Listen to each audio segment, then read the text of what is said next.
രവീന്ദ്രന്റെ വീടായ ശ്രീവത്സത്തിന്റെ വിശാലമായ ഉമ്മറത്ത് എണ്ണമറ്റ ക്ഷണക്കത്തുകളുടെ കെട്ടുകൾക്കിടയിൽ അദ്ദേഹം അക്ഷരാർത്ഥത്തിൽ വീർപ്പുമുട്ടിയിരിക്കുകയായിരുന്നു. വില കൂടിയ സ്വർണ്ണ അക്ഷരങ്ങൾ പതിപ്പിച്ച ആ കടലാസുകൾക്ക് ഒരു തരം ലോഹഗന്ധമുണ്ടെന്ന് തോന്നി. വീടിനകത്ത് പുതിയ പെയിന്റിന്റെ രൂക്ഷഗന്ധം, പുറത്ത് കാറ്ററിംഗ് വാനുകളുടെ ഇരമ്പലും പന്തലുകാരുടെ ഉച്ചത്തിലുള്ള നിർദ്ദേശങ്ങളും. നിർത്താതെയുള്ള ഫോൺ വിളികൾ ആ വീടിനെ ഒരു യഥാർത്ഥ കല്യാണ വീടാക്കി മാറ്റിയെങ്കിലും രവീന്ദ്രന്റെ മനസ്സ് അകാരണമായി അശാന്തമായിരുന്നു. ഈ ബഹളങ്ങൾക്കിടയിലും അദ്ദേഹത്തിന്റെ മനസ്സ് മുറ്റത്തിന്റെ വടക്കേയറ്റത്ത് നിന്നിരുന്ന ചെമ്പകമരത്തിന്റെ ശാന്തത തേടുകയായിരുന്നു. അതിന്റെ നേർത്ത പരിശുദ്ധമായ സുഗന്ധം. പക്ഷെ ആ മരം മുറിച്ചിടത്താണ് ഇപ്പോൾ കാറ്ററിംഗുകാരുടെ വലിയ വാൻ ഡീസൽ പുക തുപ്പി നിൽക്കുന്നത്. പുതിയ പെയിന്റിന്റെ കൃത്രിമഗന്ധം അദ്ദേഹത്തെ ശ്വാസമുട്ടിച്ചു. അതിന് അടുക്കളയിൽ നിന്നുള്ള ഏലത്തിന്റെയും നെയ്യിന്റെയും ഗന്ധത്തെ പോലും ഇല്ലാതാക്കാൻ കഴിഞ്ഞിരുന്നു. എല്ലാം കൃത്രിമമായി, പണം കൊടുത്തു വാങ്ങിയ ഗന്ധങ്ങൾ. കാറ്റിൽ പറന്ന ഒരു സ്വർണ്ണ നിറമുള്ള കത്ത് മുറ്റത്തെ കരിങ്കൽ പാകിയ വഴിയിൽ വീണു. വെയിലിൽ അതിന്റെ അക്ഷരങ്ങൾ ഒരു തരം പരിഹാസത്തോടെ വെട്ടിത്തിളങ്ങി. ശ്രീവത്സത്തിലെ രവീന്ദ്രന്റെയും ലതികയുടെയും മകൾ അഞ്ജലിയുടെ വിവാഹം. മകൾ അഞ്ജലിയുടെ വിവാഹമാണ് ഒരച്ഛന്റെ ജീവിതത്തിലെ ഏറ്റവും വലിയ സ്വപ്നം. അതോടൊപ്പം താങ്ങാനാവാത്ത ഉത്തരവാദിത്വവും. സ്വപ്നം എന്നതിനേക്കാൾ ഉത്തരവാദിത്വം എന്ന വാക്കിനാണ് ഇപ്പോൾ ഭാരം കൂടുന്നതെന്ന് അദ്ദേഹത്തിന് തോന്നി. തന്റെ സ്വപ്നങ്ങൾ ലളിതമായിരുന്നു. മകളുടെ കൈ പിടിച്ച് സന്തോഷത്തോടെ നടക്കുന്ന ഒരു ചെറുക്കന്റെ കൂടെ അയക്കുക. പക്ഷേ ഉത്തരവാദിത്വങ്ങൾക്കാണ് പണത്തിന്റെയും പദവിയുടെയും ഭാരം. ഈ ഉത്തരവാദിത്വം തന്റേതല്ല, ഭാര്യ ലതികയുടെയും സമൂഹത്തിൻ്റേതുമാണെന്ന് അയാൾക്ക് തോന്നി. രവിയേട്ടാ, അടുക്കള ഭാഗത്തുനിന്ന് ഭാര്യ ലതികയുടെ ഉയർന്ന ശബ്ദം അദ്ദേഹത്തിന്റെ ചിന്തകളെ മുറിച്ചു. ലതിക കാറ്ററിംഗ് മാനേജറുമായി തിരക്കിട്ട ചർച്ചയിലായിരുന്നു. ആ ശാന്തി ഓഡിറ്റോറിയത്തിന്റെ ഫുൾ പേയ്മെന്റ് നാളെ തന്നെ കൊടുത്തു തീർക്കണം.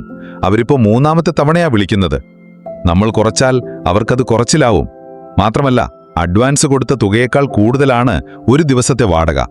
അംബികയുടെ മോളുടെ കല്യാണം നടത്തിയ ഓഡിറ്റോറിയത്തെക്കാൾ വലുതാണിത്. അതെല്ലാരും അറിയണം. രവീന്ദ്രൻ ഒന്ന് മൂളിയതേയുള്ളൂ. ശാന്തി ഓഡിറ്റോറിയം. പേര് ശാന്തി എന്നാണെങ്കിലും അതിന്റെ വാടക കേട്ടാൽ ആരുടെയും ശാന്തി പോകുമെന്ന് അയാൾ മനസ്സിൽ കുറിച്ചു. നാട്ടിലെ ഏറ്റവും വലുതും ചെലവേറിയതുമാണ്.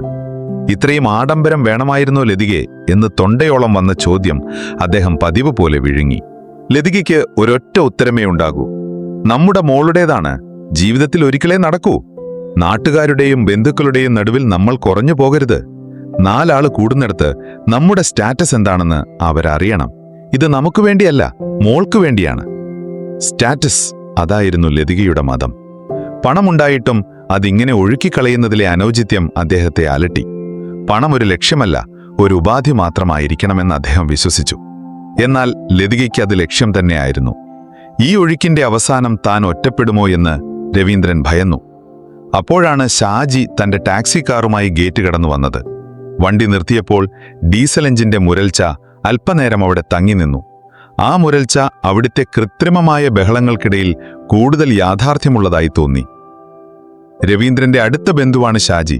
പക്ഷെ ചിന്തകൾക്കെപ്പോഴും ടയറുകളുടെ വേഗതയും ഡീസലിന്റെ മണവുമായിരുന്നു. ഓരോ കിലോമീറ്ററും അയാൾ പൈസയായി കണക്കുകൂട്ടി. പ്രായോഗികത എന്നതായിരുന്നു അവന്റെ സുവിശേഷം. അപ്പോ പോവേല്ലേ രവിയേട്ടാ, പാഴൂരിലെ ആ മല കയറേണ്ടതാണ്. ഇരുട്ടുന്നതിന് മുന്നേ തിരിച്ചെത്തണം, അല്ലെങ്കിൽ ആന ഇറങ്ങുന്ന വഴിയാ. ടയർ പഞ്ചറായാൽ തീർന്നു.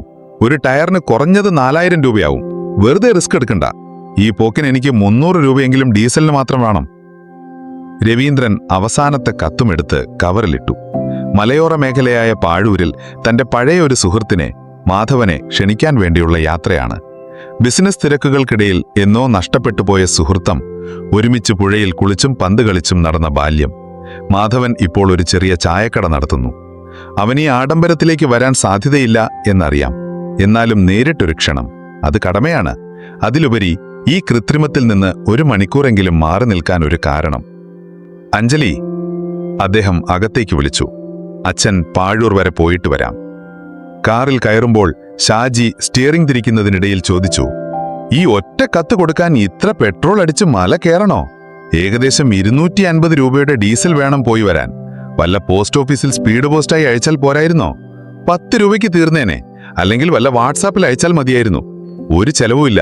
ഒരു ഫോട്ടോ എടുത്തിട്ട് പേഴ്സണൽ ഇൻവിറ്റേഷൻ എന്ന് ടൈപ്പ് ചെയ്താൽ പോരെ? രവീന്ദ്രൻ ടൗൺ പിന്നിട്ട് ഗ്രാമവഴികളിലേക്ക് കടന്ന കാറിന്റെ ജനലിലൂടെ പുറത്തേക്ക് നോക്കി. കാറിന്റെ AC ഗ്ലാസ് താഴ്ത്തി പുറത്തെ ചൂടുള്ള കാറ്റ് മുഖത്തേക്കെടുക്കാൻ അദ്ദേഹം ആഗ്രഹിച്ചു. ചില ക്ഷണങ്ങൾ നേരിട്ടാവണം ഷാജി. അതിനൊരു സ്നേഹത്തിന്റെ വിലയുണ്ട്. അത് കവറിലിട്ട് തൂക്കി വിൽക്കാൻ പറ്റില്ല. വാട്സപ്പിൽ കിട്ടുന്ന ടിങ് ശബ്ദമല്ലല്ലോ നേരിട്ട് ചെന്ന് വിളിക്കുന്നതിന്റെ സ്നേഹം. സ്നേഹം കൊണ്ട് വിശപ്പ് മാറില്ല രവിയേട്ടാ. ഈ സ്നേഹം കാണിക്കാൻ പോകുന്ന കാശിന് അയാൾക്ക് കല്യാണ സദ്യക്കുള്ള വക കിട്ടിയാനെ. എന്തൊരു വേസ്റ്റാണിത്. രവിയേട്ടന്റെ കയ്യിൽ കാശുള്ളതുകൊണ്ട് അറിയുന്നില്ല. രവീന്ദ്രൻ കണ്ണുകളടച്ചു. മാധവന്റെ മുഖം ഓർക്കാൻ ശ്രമിച്ചു. ഓർമ്മകൾക്കും പണത്തിന്റെ കണക്കുകൾക്കുമിടയിൽ ആ മുഖം മാഞ്ഞുപോകുന്നതുപോലെ അദ്ദേഹത്തിന് തോന്നി. സൂര്യൻ കിഴക്കൻ മലനിരകളിൽ ചുവപ്പുരാശി പടർത്തുന്നതിനു മുൻപ് തന്നെ ഇബ്രാഹിം ഉണർന്നിരുന്നു. തണുത്ത വെള്ളത്തിൽ അംഗശുദ്ധി വരുത്തി സുബഹി നിസ്കാരം കഴിഞ്ഞ് അയാൾ മുറ്റത്തേക്കിറങ്ങി. ദൂരെ പള്ളിയിൽ നിന്നുള്ള ബാങ്ക് വിളി അവസാനിച്ചിരുന്നു. മുറ്റത്തെ കിണറ്റിൽ നിന്ന് കോരിയ തണുത്ത വെള്ളത്തിൽ മുഖം കഴുകി അയാൾ അടുക്കളയിലേക്ക് ചെന്നു. മൺകളത്തിൽ തലേന്നത്തെ തേയിലച്ചണ്ടി മാത്രമുള്ള കട്ടൻ ചായ കാച്ചി കുടിച്ച് അയാൾ തന്റെ മരപ്പെട്ടി തുറന്നു. അതൊരു പെട്ടിയായിരുന്നില്ല, ഒരു നിധിയറയായിരുന്നു. തലമുറകൾ കൈമാറി വന്ന തേയ്മാനം സംഭവിച്ച ആ ഈട്ടിമരപ്പെട്ടി. അതിന്റെ മൂലകൾ കൈകളുടെ സ്പർശമേറ്റ് മിനുസപ്പെട്ടിരുന്നു.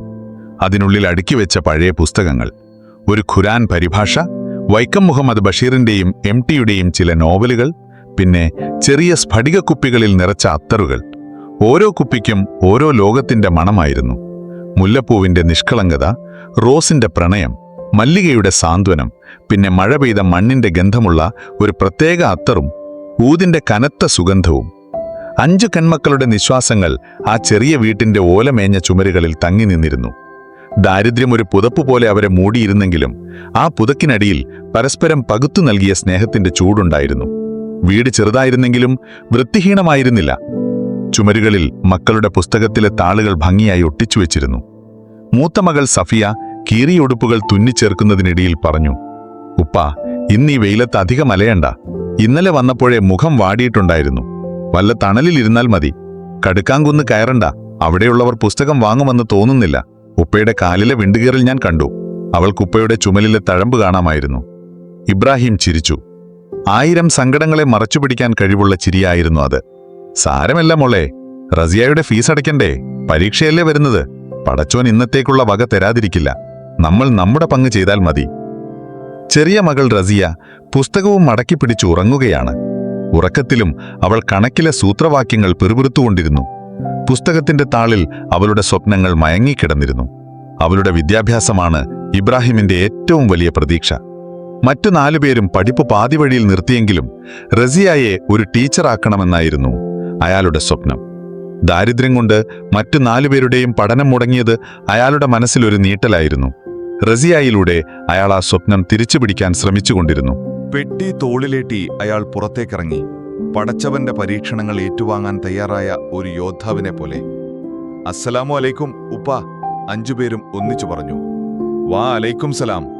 ഓരോ ചുവടും മുന്നോട്ട് വയ്ക്കുമ്പോൾ അയാൾ പ്രാർത്ഥിച്ചു, റബ്ബേ, ഇന്നത്തെ കച്ചവടം നീ മുടക്കല്ലേ. എന്റെ മക്കളുടെ വയറ് നിറയ്ക്കണേ. റസിയാമോളുടെ ഫീസിനൊരു വഴി കാണിച്ചു തരണേ. എന്റെ വിയർപ്പിന് നീ വില നൽകുമാറാകണേ. അയാളുടെ ജുബ്ബയുടെ പോക്കറ്റിൽ അത്തർക്കുപ്പികളുടെ നേരിയ മണം തങ്ങി നിന്നിരുന്നു. അത് അയാൾക്ക് ആത്മവിശ്വാസം നൽകി. പാഴൂരിലെ ക്ഷണം കഴിഞ്ഞു മടങ്ങുമ്പോൾ ഉച്ച തിരിഞ്ഞിരുന്നു. മാധവൻ വീട്ടിലുണ്ടായിരുന്നില്ല. കത്ത് അയൽവീട്ടിലേൽപ്പിച്ചു. ഇത്ര ദൂരം വെറുതെ വന്നു.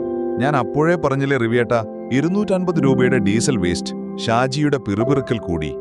കടുക്കാങ്കുന്ന് എന്ന കുത്തനെയുള്ള കയറ്റം കയറുമ്പോൾ ഷാജിയുടെ കാർ എയർ കണ്ടീഷന്റെ ഭാരം താങ്ങാനാവാതെ കിതച്ചു. ഇതൊരു മാതിരി കുന്നാണ്. ഇതിന്റെ മണ്ടയിൽ കൊണ്ടാണോ റിവിയേട്ടന്റെ സ്നേഹിതൻ താമസിക്കുന്നത്? ഇവിടെയൊക്കെ മനുഷ്യന്മാർ താമസിക്കോ? വല്ല കാട്ടുപോത്തും വന്ന് കുത്തിയാൽ തീർന്നു. ഷാജി ദേഷ്യത്തോടെ ഗിയർ മാറ്റി. കാറിനുള്ളിലെ AC-യുടെ തണുപ്പിലും രവീന്ദ്രന് പുറത്തെ ചൂട് അറിയാമായിരുന്നു. കൃത്രിമമായ തണുപ്പിന്റെ ഒരു കുമിളയ്ക്കുള്ളിലിരുന്ന് പുറത്തെ യാഥാർത്ഥ്യങ്ങളെ കാണുന്നതുപോലെ. വെയിലിന്റെ ചൂടിൽ മരങ്ങൾ പോലും വാടി നിൽക്കുന്നു. അപ്പോഴാണ് രവീന്ദ്രൻ ആ കാഴ്ച കണ്ടത്. നിറം മങ്ങിയ വിയർപ്പിൽ കുതിർന്ന ജുബ്ബയും മുണ്ടും ധരിച്ച് ഒരു വലിയ മരപ്പെട്ടിയും തോളിലേറ്റി ഒരാൾ മല കയറുന്നു. ഓരോ ചുവടും അളന്നളന്നാണ് വയ്ക്കുന്നത്. കാലുകൾ നിലത്തുകുത്തുമ്പോൾ പൊടി പറക്കുന്നു. ആ നടത്തത്തിന്റെ ഭാരവും ക്ഷീണവും കാറിനുള്ളിലിരുന്ന രവീന്ദ്രന് കാണാമായിരുന്നു. ആ രൂപം വെയിലിൽ ഉരുകിത്തീരുന്ന ഒരു മെഴുകുതിരി പോലെ തോന്നി. ഷാജി, വണ്ടി നിർത്തു. ഈ നട്ടുച്ചക്കോ? ഇവിടെ തണല് പോലുമില്ല റവിയേട്ടാ. AC ഓഫ് ചെയ്താൽ 5 മിനിറ്റ് കൊണ്ട് നമ്മൾ വെന്തുപോകും. ഷാജിക്ക് അതൃപ്തം ഉണ്ടായിരുന്നെങ്കിലും വണ്ടി നിർത്തി. രവീന്ദ്രൻ കാറിന്റെ തണുപ്പിൽ നിന്ന് പുറത്തെ ചുട്ടുപൊള്ളുന്ന ചൂടിലേക്കിറങ്ങി. ഒരു ചൂളയിലേക്ക് ഇറങ്ങിയതുപോലെ പെയിന്റിന്റെയും ഡീസലിന്റെയും മണം ശീലിച്ച തന്റെ മൂക്കിലേക്ക് ആ മലഞ്ചെരുവിലെ കാട്ടുചെടികളുടെയും പൊടിമണ്ണിന്റെയും ഗന്ധം അടിച്ചുകയറി. എങ്ങോട്ടാ ഇത്ര വെയിലത്തെ ഈ പെട്ടിയുമായി? ഇബ്രാഹിം തിരിഞ്ഞു നോക്കി. വിയർപ്പ് കൺപീലികളിൽ തടഞ്ഞു നിന്നിരുന്നു. വിയർപ്പ് തുടച്ചുകൊണ്ട് അയാൾ പറഞ്ഞു, ഈ മലയുടെ അപ്പുറത്തൊരു വീടുണ്ട്. അവിടെ കുറച്ച് പുസ്തകം കൊടുക്കാനുണ്ട്. അവര് പറഞ്ഞു വെച്ചതാ. രവീന്ദ്രൻ ആ പെട്ടിയിലേക്ക് നോക്കി. അതിന്റെ പഴക്കവും ഭംഗിയും അയാളെ ആകർഷിച്ചു. എന്താ കച്ചവടം? പുസ്തകം മാത്രമാണോ? അല്ല സാറേ, പുസ്തകങ്ങളും പിന്നെ കുറച്ച് അത്തറും. ആ വാക്കുകൾക്ക് വിയർപ്പിന്റെ ഉപ്പുരസമുണ്ടായിരുന്നെങ്കിലും എന്തോ ഒരു സുഗന്ധം കൂടി അതിൽ കലർന്നിരുന്നു. അത്തറോ? ഞാനൊന്ന് കാണട്ടെ. ഇബ്രാഹിം ക്ഷീണത്തോടെ പെട്ടി താഴെ വെച്ച് തുറന്നു. പെട്ടി തുറന്നതും മല്ലികയുടെയും റോസിന്റെയും മുല്ലപ്പൂവിന്റെയും സമ്മിശ്ര ഗന്ധം ആ ചുട്ടുപൊള്ളുന്ന കാറ്റിൽ ഒരു കുളിർമ നൽകി. പൊടിയും വിയർപ്പും നിറഞ്ഞ ആ കുന്നൻ ചെരുവിൽ ഒരു നിമിഷം സ്വർഗം വിരുന്നിനെത്തിയതുപോലെ. ഡീസലിന്റെയും പെയിന്റിന്റെയും മണം ശീലിച്ച രവീന്ദ്രന് ആ ഗന്ധം ഒരു പുതിയ അനുഭവമായി. ശ്രീവർഷത്തിൽ നഷ്ടപ്പെട്ട ചെമ്പകത്തിന്റെ ഓർമ്മ പോലെയൊന്ന്. രവീന്ദ്രൻ ഒരു ചെറിയ കുപ്പിയെടുത്തു. ഇതിനെന്താ വില? 50 രൂപയാണ് സാറേ. രവീന്ദ്രൻ പേഴ്സിൽ നിന്ന് ഒരു 100 രൂപ നോട്ട് നീട്ടി. ബാക്കി വെച്ചോളൂ, ഈ വെയിലത്ത്. ഇബ്രാഹിം അത് വാങ്ങി തന്റെ മുഷിഞ്ഞ മടിശീലയിൽ നിന്ന് 50 രൂപ കൃത്യമായി എണ്ണി തിരിച്ചു കൊടുത്തു. വേണ്ട സാറേ, എനിക്കെന്റെ അധ്വാനത്തിന്റെ വില മതി. ദാനമായിട്ടൊന്നും വേണ്ട. കച്ചവടമാണ്. എന്റെ വിയർപ്പിന്റെ വിലയെ എനിക്ക് വേണ്ടൂ. രവീന്ദ്രൻ ഒരു നിമിഷം സ്തംഭിതനായി. കാറിന്റെ AC-യിലിരുന്ന് ലക്ഷങ്ങളുടെ കണക്ക് പറയുന്ന തന്റെയും ഈ പൊള്ളുന്ന വെയിലിൽ നിന്ന് 50 രൂപയുടെ സത്യസന്ധത പറയുന്ന ഈ മനുഷ്യന്റെയും ഇടയിൽ എത്ര വലിയ അന്തരമുണ്ടെന്ന് അയാൾ ഓർത്തു. ആ കണ്ണുകളിൽ അന്തസ്സിന്റെ തിളക്കമുണ്ടായിരുന്നു. നിങ്ങൾക്ക് മക്കളുണ്ടോ? രവീന്ദ്രൻ വെറുതെ ചോദിച്ചു. ഇബ്രാഹിമിന്റെ ക്ഷീണിച്ച മുഖം പെട്ടെന്ന് പ്രകാശിച്ചു. ഉണ്ട് സാറേ, 5 പെൺമക്കളാ. 5 അനുഗ്രഹങ്ങൾ. അവരെ തന്നാണ് ദൈവം എന്നെ അനുഗ്രഹിച്ചത്. രവീന്ദ്രന്റെ ഉള്ളിൽ ഒരു കൊള്ളിയാൻ മിന്നി. സ്വന്തം മകളുടെ കല്യാണത്തിന്റെ ആഡംബരങ്ങളെക്കുറിച്ച് ചിന്തിച്ചുകൊണ്ടിരുന്ന അയാളുടെ മനസ്സിലേക്ക് ആ വാക്കുകൾ ആഴത്തിൽ പതിഞ്ഞു. 5 പെൺമക്കളോ? ദൈവമേ! ഷാജിയാണ് കാറിന്റെ ഗ്ലാസ് താഴ്ത്തിക്കൊണ്ട് ചോദിച്ചത്. അവന്റെ ശബ്ദത്തിൽ പുച്ഛം കലർന്നിരുന്നു. അവരെയൊക്കെ കെട്ടിച്ചയക്കാൻ എന്തു ചെയ്യും? നല്ല കാശ് വേണ്ടേ? ഓരോന്നിനും കുറഞ്ഞത് 25 പവനെങ്കിലും കൊടുക്കണ്ടേ ഈ കാലത്ത്? നിങ്ങൾക്കിത് പെട്ടിച്ചുമന്നാൽ നടക്കുമോ? ചുരുങ്ങിയത് 100 പവന്റെ ബാധ്യതയല്ലേ തലയിൽ? ഇബ്രാഹിം ഷാജിയെ നോക്കി ശാന്തനായി പറഞ്ഞു. അവരെ നന്നായി പഠിപ്പിക്കും, നല്ല മനുഷ്യരായി വളർത്തും. അല്ലാതെ പൊന്നും പണവും കൊടുത്ത് പറഞ്ഞയക്കാൻ എന്റെ മക്കൾ വിൽപ്പന ചരക്കല്ല. അവരുടെ കയ്യിലല്ല, കഴുത്തിലാണ് ഞാൻ സ്വർണം കാണുന്നത്. അവരുടെ വിദ്യാഭ്യാസമാണത്. പൊന്ന് കഴുത്തിലിട്ടാൽ ഭാരമാണ്, അറിവ് തലയിലാണെങ്കിൽ അത് വെളിച്ചമാണ്. അവരെ സ്നേഹിക്കുന്നവർ, അവർക്ക് വില കൽപ്പിക്കുന്നവർ വന്നാൽ മതി. രവീന്ദ്രന് ആ മനുഷ്യനോട് ബഹുമാനം തോന്നി. തന്റെ ലക്ഷ്യങ്ങളുടെ പൊന്നിനേക്കാൾ വിലയുണ്ട് ആ ദരിദ്രന്റെ വാക്കുകൾക്ക്. അയാൾ കാറിൽ നിന്ന് ഒരു ക്ഷണക്കത്തെടുത്തു. എന്റെ മകളുടെ കല്യാണമാണ് അടുത്ത മാസം, ശാന്തി ഓഡിറ്റോറിയത്തിൽ വെച്ച്. നിങ്ങൾ വരണം, കുടുംബമായി വരണം. ഇബ്രാഹിം വിറയ്ക്കുന്ന കൈകളോടെ ആ സ്വർണ്ണ നിറമുള്ള കത്ത് വാങ്ങി. അവന്റെ കണ്ണുകൾ നിറഞ്ഞു. ഞാനോ സാറേ? ഞാനൊരു കച്ചവടക്കാരൻ, ഈ മുഷിഞ്ഞ വേഷത്തിൽ? അതെ, നിങ്ങൾ വരണം. അതൊരു അപേക്ഷയാണ്. നിങ്ങളെപ്പോലുള്ളവരുടെ അനുഗ്രഹമാണ് എന്റെ മോൾക്ക് വേണ്ടത്. രവീന്ദ്രൻ കാറിൽ കയറി. ഷാജി വണ്ടി മുന്നോട്ടെടുക്കുമ്പോൾ കുന്നിൻ മുകളിൽ ആ കത്തും പിടിച്ചു നിൽക്കുന്ന ഇബ്രാഹിമിനെ കണ്ണാടിയിലൂടെ രവീന്ദ്രൻ കണ്ടു. ആ രൂപം അയാളുടെ മനസ്സിൽ പതിഞ്ഞു. ഷാജി ഒന്നും മിണ്ടിയില്ല. റേഡിയോ ഓൺ ചെയ്യാൻ തുടങ്ങിയ കൈ അവൻ പിൻവലിച്ചു. കാറിനുള്ളിൽ അപ്പോൾ AC-യുടെ തണുത്ത കാറ്റിനൊപ്പം അത്തറിന്റെ നേരിയ മണം തങ്ങി നിന്നിരുന്നു. അന്ന് സന്ധ്യയ്ക്ക് വീട്ടിൽ തിരിച്ചെത്തുമ്പോൾ ഇബ്രാഹിം പതിവിലും ക്ഷീണിതനായിരുന്നു. പക്ഷേ അയാളുടെ മുഖത്ത് ഇന്നുവരെ കാണാത്ത ഒരു പ്രകാശമുണ്ടായിരുന്നു. കച്ചവടം പതിവ് പോലെ മോശമായിരുന്നു. മലയിറങ്ങിയപ്പോൾ കിട്ടിയ കുറച്ച് ചില്ലറ മാത്രം. ഇപ്പോ വന്നോ? സഫിയ ഓടി വന്നു. ഉപ്പായുടെ തോളിലെ ഭാരം അവൾ താങ്ങി. ഇന്നും അധികം കച്ചവടം കിട്ടിയില്ല അല്ലേ? മുഖം വല്ലാതെ വാടിയിരിക്കുന്നു. ആകെ വിയർത്തല്ലോ. ഇബ്രാഹിം അവളെ നോക്കി ചിരിച്ചു. പെട്ടി തുറന്ന് അതിൽ നിന്ന് ആ ക്ഷണക്കത്ത് പുറത്തെടുത്തു. മണ്ണുപുരണ്ട പെട്ടിയിൽ ആ സ്വർണക്കത്ത് ഒരു രാജകീയ മുദ്ര പോലെ തിളങ്ങി. ഇതെന്താ ഉപ്പ? ആരുടെയാ? ആമിനെയാണ് ചോദിച്ചത്. പെൺമക്കൾ 5 പേരും ഓടിയെത്തി. നമുക്കൊരു ക്ഷണക്കത്ത്. ശ്രീവത്സം രവീന്ദ്രൻ സാറിന്റെ കല്യാണമാണ്. പെൺമക്കൾ അത്ഭുതത്തോടെ ആ തത്ത് വാങ്ങി. 5 പെൺകുട്ടികളും അതിനു ചുറ്റും കൂടി.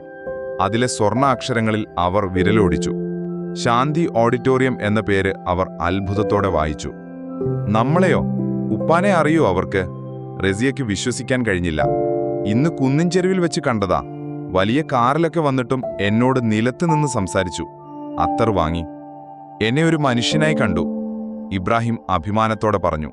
അദ്ദേഹം പറഞ്ഞു, നമ്മൾ കുടുംബമായി ചെന്നണമെന്ന്. സഫിയയുടെ കണ്ണുകൾ നിറഞ്ഞു. ഉപ്പാനെ ആരെങ്കിലും ബഹുമാനിക്കുന്നത് കാണാനാ എനിക്കിഷ്ടം. നമ്മളെങ്ങനെയാ അത്രയും വലിയ കല്യാണത്തിന് പോകുന്നത്? ആമിനയുടെ ശബ്ദത്തിൽ ആശങ്കയുണ്ടായിരുന്നു. നമുക്കിടാൻ നല്ല ഉടുപ്പ് പോലുമില്ല. റസിയയുടെ ഈ കീറിയ പാവാട വെച്ചുകൊണ്ട് എങ്ങനെയാണ് വരുന്നത്? ഇബ്രാഹിം ആ ക്ഷണക്കത്ത് വാങ്ങി തന്റെ അത്തർ കുപ്പികൾ വെക്കുന്ന പെട്ടിയിൽ ഏറ്റവും ഭദ്രമായി തിരിച്ചുവെച്ചു. പടച്ചോൺ അതിനൊരു വഴി കാണിക്കും. ക്ഷണം കിട്ടിയല്ലോ, അത് തന്നെ വലുത്. നമ്മളെ ഓർക്കാൻ ഒരാളുണ്ടായല്ലോ. ആഡംബരം നിറഞ്ഞ ആ ക്ഷണം ആ ദരിദ്ര കുടുംബത്തിന് ലഭിച്ച ഏറ്റവും വലിയ ബഹുമതിയായി മാറി. അന്ന് രാത്രി ആ വീട്ടിൽ ദാരിദ്ര്യത്തിന്റെ മണമായിരുന്നില്ല, അന്തസ്സിന്റെ മണമായിരുന്നു. റസിയ ആ ക്ഷണക്കത്ത് വീണ്ടും വീണ്ടും എടുത്തു വായിച്ചു നോക്കി. ജ്വല്ലറിയുടെ കണ്ണഞ്ചിപ്പിക്കുന്ന പ്രകാശത്തിൽ രവീന്ദ്രന്റെ കണ്ണുകൾ മങ്ങി. എയർ കണ്ടീഷണറുടെ തണുപ്പിലും അയാൾ വിയർത്തു. ചുറ്റും സ്വർണത്തിന്റെ മഞ്ഞ നിറം മാത്രം. ചില്ലുകൂട്ടിൽ അടച്ചുവെച്ച പൊന്നിൻ കൂമ്പാരങ്ങൾ. സെയിൽസ്മാൻമാർ കൃത്രിമമായ ചിരിയോടെ ഓരോ ഡിസൈനുകൾ നിരത്തി. ഇതുപോലാ ലതികെ, ബന്ധുക്കളുടെ മുന്നിൽ നമ്മൾ നാണം കെടും. അഞ്ജലിക്ക് കുറഞ്ഞത് 50 പവനെങ്കിലും വേണ്ടേ? പണിക്കൂലി കുറഞ്ഞത് നോക്കിയെടുക്ക്. ലതിക സെയിൽസ്മാനോട് തർക്കിക്കുകയാണ്.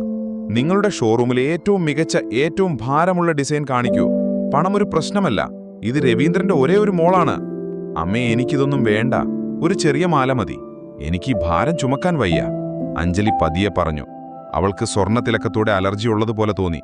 ആ മഞ്ഞലോഹം തന്നെ ശ്വാസം മുട്ടിക്കുന്നതുപോലെ.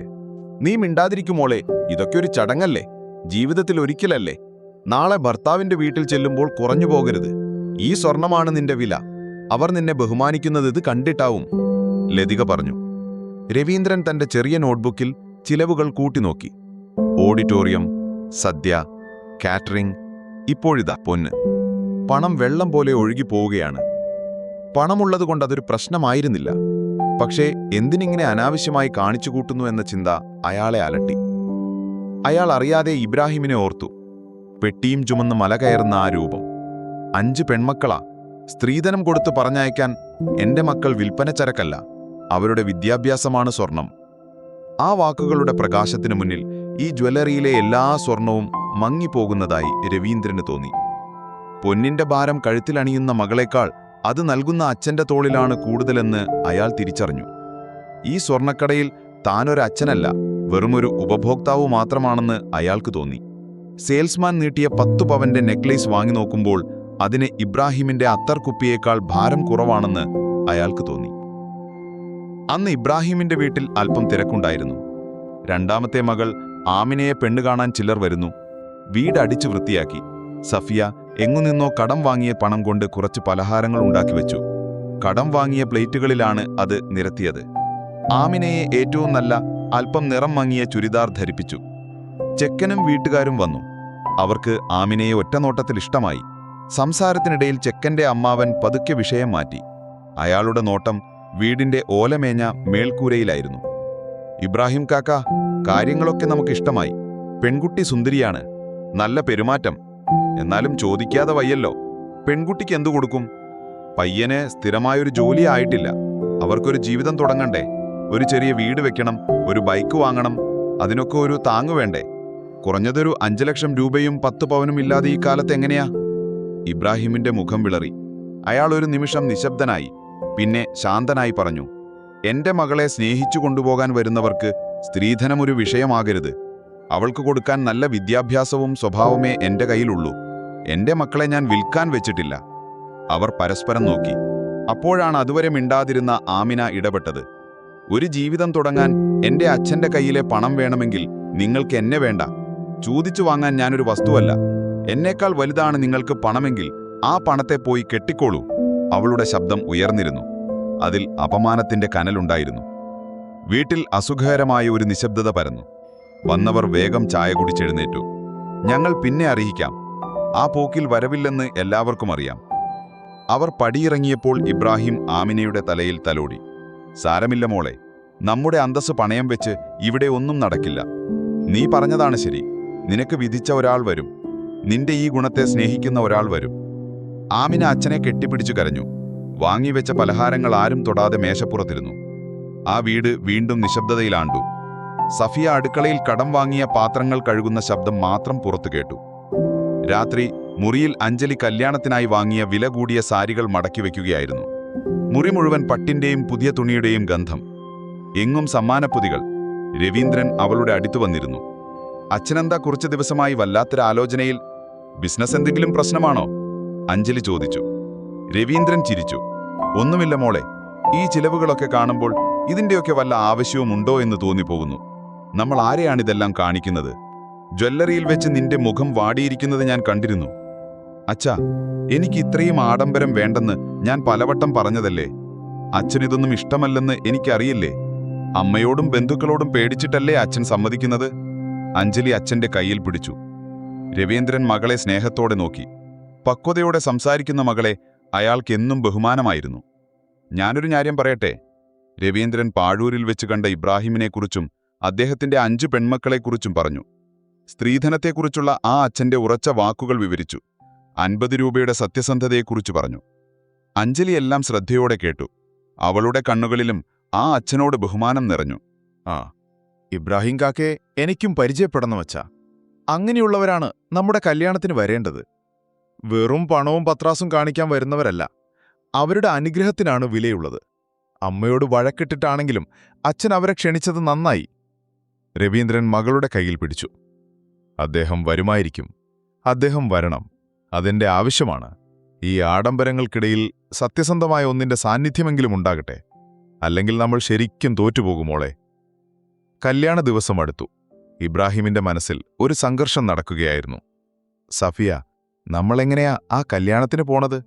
ഇത്രയും ദൂരം ബസ്സുകൂലി കൊടുത്ത്, പിന്നെ അത്രയും വലിയൊരു ചടങ്ങിനിടാൻ പറ്റിയ ഒരു നല്ല കുപ്പായം പോലും ഉപ്പാക്കില്ലല്ലോ. ആകെയുള്ളത് ഈ മുണ്ടാണ്. സഫിയ അച്ഛന്റെ സങ്കടം മനസ്സിലാക്കി. അവൾ തയ്യൽ ജോലി ചെയ്ത് സ്വരുക്കൂട്ടിയ പണത്തിൽ നിന്ന് ഒരു 100 രൂപ നോട്ടെടുത്ത് അച്ഛന്റെ കയ്യിൽ വെച്ചു കൊടുത്തു. അത് റസിയയുടെ പുസ്തകങ്ങൾ വാങ്ങാൻ വെച്ച പണമായിരുന്നു. അത്രയും സ്നേഹത്തോടെ ക്ഷണിച്ചു പോയതല്ലേ അച്ഛാ, നിങ്ങൾ പോകണം. ഈ കാശ് ബസ് കൂലിക്ക് വെച്ചോളൂ. ഡ്രസ്സ് സാരമില്ല. നമ്മുടെ കയ്യിലുള്ളത് ഏറ്റവും വൃത്തിയുള്ളതിട്ടാൽ മതി. അവര് നോക്കുന്നത് നമ്മുടെ മനസ്സിനെയാണ്, അല്ലാതെ കുപ്പായത്തിന്റെ നിറമല്ല. ഉപ്പ പോയില്ലെങ്കിൽ അത് നമ്മൾ ആ സ്നേഹത്തെ കുറച്ചു കാണുന്നത് പോലെയാകും. ഇബ്രാഹിമിന്റെ കണ്ണുകൾ നിറഞ്ഞു. മകളുടെ സ്നേഹത്തിനു മുന്നിൽ അയാൾ തോറ്റു. പക്ഷേ നമ്മൾ വെറും കൈയോടെ എങ്ങനെയാ പോകുന്നത്? അത്രയും വലിയ പണക്കാരന് നമ്മളെന്ത് സമ്മാനം കൊടുക്കാനാണ്? സഫിയ ചിരിച്ചു. ഉപ്പാന്റെ കയ്യിലുള്ള ഏറ്റവും വലിയ സമ്മാനം ഉപ്പയുടെ പെട്ടിയിലില്ലേ? ഇബ്രാഹിം ഒന്ന് ചിന്തിച്ചു. പിന്നെ അയാളുടെ മുഖം പ്രകാശിച്ചു. കല്യാണ ദിവസം രാവിലെ ഇബ്രാഹിം തന്റെ പെട്ടി തുറന്നു. അതിൽ നിന്ന് ഏറ്റവും നല്ല മണമുള്ള ചെറിയൊരു മുല്ലപ്പൂവിന്റെ അത്തർകുപ്പിയെടുത്ത് തന്റെ നിറം മങ്ങിയ ജുബ്ബയുടെ പോക്കറ്റിൽ വെച്ചുകൊടുത്തു. ആ അച്ഛന് നൽകാൻ കഴിയുന്ന ഏറ്റവും വലിയ, ഏറ്റവും പരിശുദ്ധമായ സമ്മാനമായിരുന്നു അത്. അയാൾ ഏറ്റവും വൃത്തിയുള്ള മുണ്ടും ജുബ്ബയും ധരിച്ച് മക്കളുടെ പ്രാർത്ഥനയോടെ വീട്ടിൽ നിന്നിറങ്ങി. ശാന്തി ഓഡിറ്റോറിയം ആളുകളെക്കൊണ്ട് നിറഞ്ഞിരുന്നു. ബന്ധുക്കളുടെ ചിരിയും സിൽക്ക് സാരികളുടെ തിളക്കവും മൈക്കിലൂടെയുള്ള അനൗൺസ്മെന്റുകളും ക്യാമറ ഫ്ലാഷുകളും.